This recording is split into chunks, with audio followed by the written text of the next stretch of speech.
El libro trata sobre las dificultades de hablar con extraños, siendo que pone casos en los que se ve esta dificultad. Algunos de ellos son: para poder ilustrar el sesgo de veracidad, tendremos de fondo el desarrollo del experimento de Milgram, el cual trataré más adelante. El sesgo de veracidad es un fenómeno con dos posibles significados. Uno de ellos es la tendencia a creer que los demás son honestos y que por tanto dicen la verdad, y su otro significado es la tendencia a recordar información falsa como verdadera. Este concepto encontrado en el libro está relacionado con los sesgos cognitivos del tema 1, que son unos efectos psicológicos que causan una alteración en el procesamiento de la información captada por los sentidos, siendo que genera distorsiones sobre el fundamento de la información que disponemos. La relación entre los conceptos es obvia. El sesgo de veracidad ya definido provoca dos distorsiones de la información captada por los sentidos. Un ejemplo de este sesgo es el experimento de Milgram. Milgram se encargó de reclutar 40 participantes, con la premisa de participar en un experimento de memoria y aprendizaje. Con ellos se prepararon un investigador, que fungía como autoridad y portaba bata blanca, un maestro y un alumno.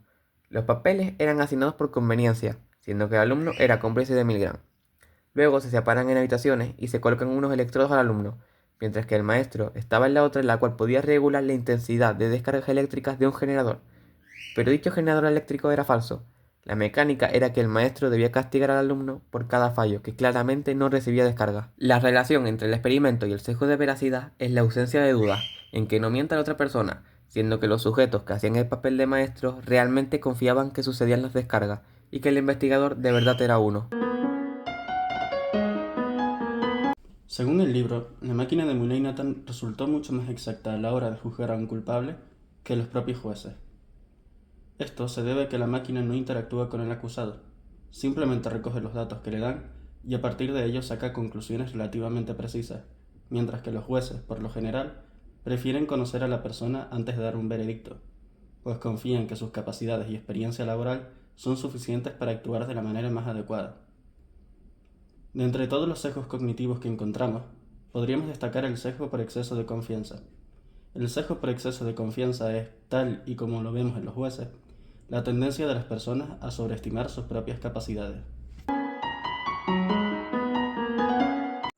El experimento de Kansas City, también conocido como experimento de la policía de Kansas City, fue un estudio realizado en los Estados Unidos en la década de 1970 para evaluar el impacto de la presencia de patrullas policiales en la prevención del crimen. El estudio se centró en cómo diferentes niveles de patrullaje afectaban a la criminalidad y buscaban responder a la pregunta de si el aumento de patrullas policiales reducía la delincuencia. El experimento se llevó a cabo en varios barrios de Kansas City, donde se manipularon tres condiciones. La primera siendo el patrullaje intensificado, el cual se aumentó el número de patrullas en ciertas áreas. El segundo, el patrullaje preventivo normal, el cual el número de patrullas se mantuvo igual que antes en el estudio. Y por último, es la total anulación de estas patrullas. Los resultados del experimento mostraron que no hubo una relación significativa entre la cantidad de patrullas y la reducción del crimen, es decir, el aumento del número de patrullas no disminuyó la delincuencia de manera notable, lo que sugería que la presencia de la policía no era determinante en la prevención del crimen como se pensaba. El experimento de Kansas City ilustra cómo las expectativas y las creencias previas y los sesgos cognitivos asociados pueden influir en las decisiones y las políticas públicas. Los sesgos cognitivos, como el sesgo de confirmación y el efecto placebo, pueden hacer que las personas interpreten de manera incorrecta la información disponible. El experimento con palabras y espacios en blancos. A los participantes se les presentaron palabras incompletas con espacios en blanco. Por ejemplo, su tarea era rellenar los espacios en blancos para completar la palabra que más les viniera a la mente. Antes de completar las palabras, algunos participantes fueron expuestos a ciertos estímulos o mensajes que podían influir subliminalmente en sus respuestas. Vale, necesito que mires este vídeo antes de realizar la actividad y no hace falta ni que recuerdes nada ni lo memorices, simplemente necesito que lo visualices. ¿Ok? ¿Todo entendido?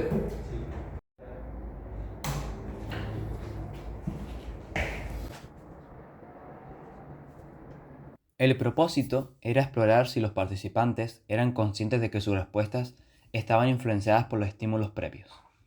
Posteriormente, se les preguntaba si creían que sus elecciones habían sido influenciadas por algo externo o si pensaban que simplemente surgieron de forma espontánea. Este experimento ilustra un ejemplo de cómo los estímulos desencadenantes pueden moldear nuestras respuestas sin que lo notemos. Los estímulos desencadenantes son señales externas que provocan una respuesta instintiva o un PAF. Pueden ser visuales, sonoros o táctiles y son cruciales para activar los comportamientos innatos. En el experimento de Proning, los estímulos previos, como palabras, imágenes o conceptos presentados antes de la tarea, actuaban como desencadenantes. Estos influían en la forma en que los participantes completaban los espacios en blanco. En otras palabras, las personas tienen dificultades para reconocer cómo los sesgos o estímulos externos afectan a su propio comportamiento.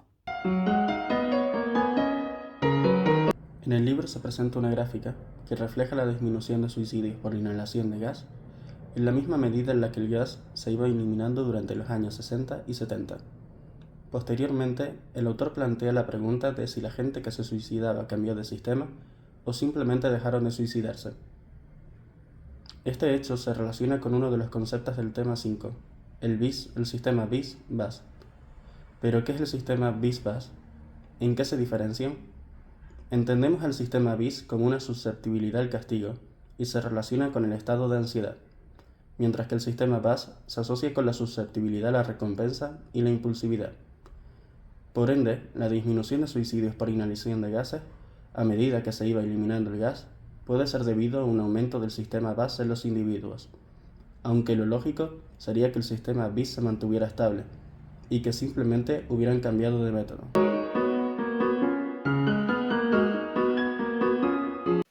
Ahora vamos a observar una interpretación que está relacionada a los resultados del experimento de Levine, el cual está relacionado a cómo identificamos a un mentiroso. ¡Tú! ¡Dame todo! ¡Dame la mochila! ¡Dámela! ¡Rápido!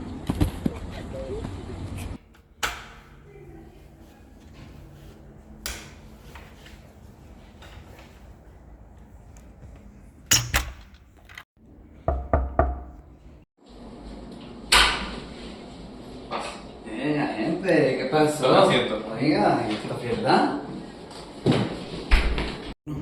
¿Dónde se encontraba usted el 30 de febrero a las 5 de la tarde? A las 5 de la tarde. ¿Se me encontraba en un bar? ¿Tiene alguien que pueda testificarlo? ¿Y esa pregunta qué quieres? ¿Ya hablar conmigo o qué? Seriedad. Vale, tranquilo. Si no con lo mal, estaba con una amiga. Suficiente por ahora. Puede irse.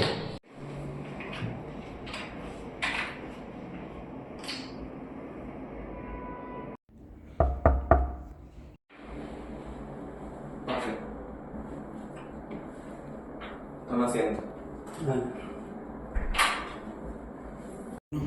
¿Dónde se encontraba usted el 30 de febrero a las 5 de la tarde?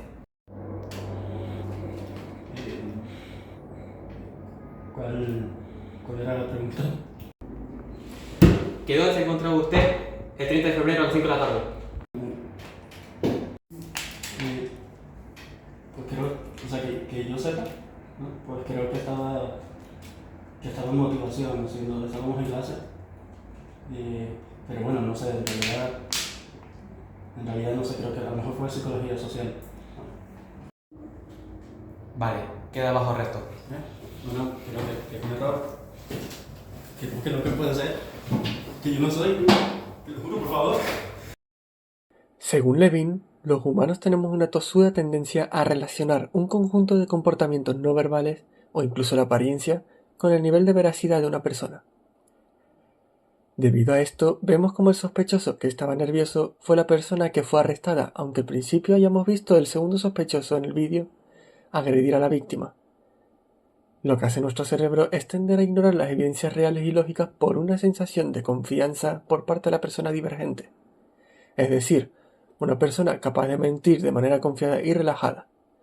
O, por el otro lado, una persona divergente también es una persona a la que damos por mentiroso, aunque es completamente inocente, debido al nerviosismo que demuestra, dándonos una impresión de que está ocultando algo.